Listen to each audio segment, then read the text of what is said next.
Hi, my name is Neil Hermes and thank you for joining me for this little short talk on superb parrots. Superb parrots have been a bird that's been part of my life ever since I can remember as a birdwatcher. Superb parrots are an exquisitely beautiful Australian parrot that lives on the southwestern slopes to the west of Canberra, to the north of Albury, around Wagga, around Griffiths and south of Dubbo. The southwest slopes of New South Wales, and a few of them occasionally are seen in northern Victoria.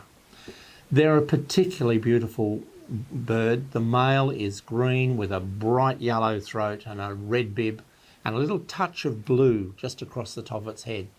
The female is a similar emerald green colour, and they're very long and sleek birds, and when they fly they seem to have this sort of angular look as they sweep down through the forest that they live in. Unfortunately, superb parrots in the last 100 years or so have become quite rare in their distribution. In fact, there's some estimates that should suggest now that there may be less than 10,000 birds alive in the wild. The problems that this bird has had over the past have included things such as being trapped for the avicultural industry. There are large numbers of superb parrots kept in aviaries. In fact, there's probably more superb parrots in aviaries than there are now in the wild. One of the big problems they have is that they are very particular about the trees in which they nest. And so when trees are cleared from rural properties, there's less nest holes for the superb parrot to nest in. And these are major factors which affect the superb parrot in the wild.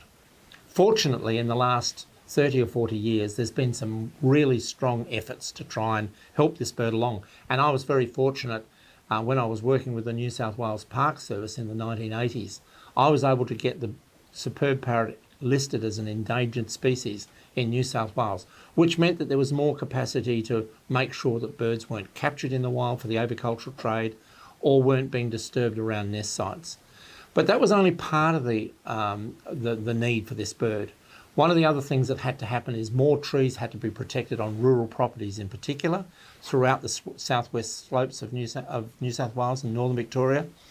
And fortunately for the bird, many land care groups and farmers have got together and they're now planting trees along riverine areas along the southwest slopes and are growing the trees that will be useful for this bird to nest in the decades to come.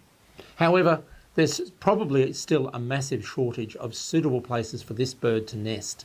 So one of the projects I've been working on with my brother, who owns a property near Gundagai, and with others in the southwest region of New South Wales, is to put up nest boxes to try and find ways of increasing the numbers of this bird. It turns out that superb parrots are very picky about what sort of nest box that they will use, and so we're having to experiment to try and find exactly the right sort of box that suits them. One of the problems is that they really do like to nest high up in the trees. So when these boxes are put up, there's no point putting them up at 5 metres or 6 metres.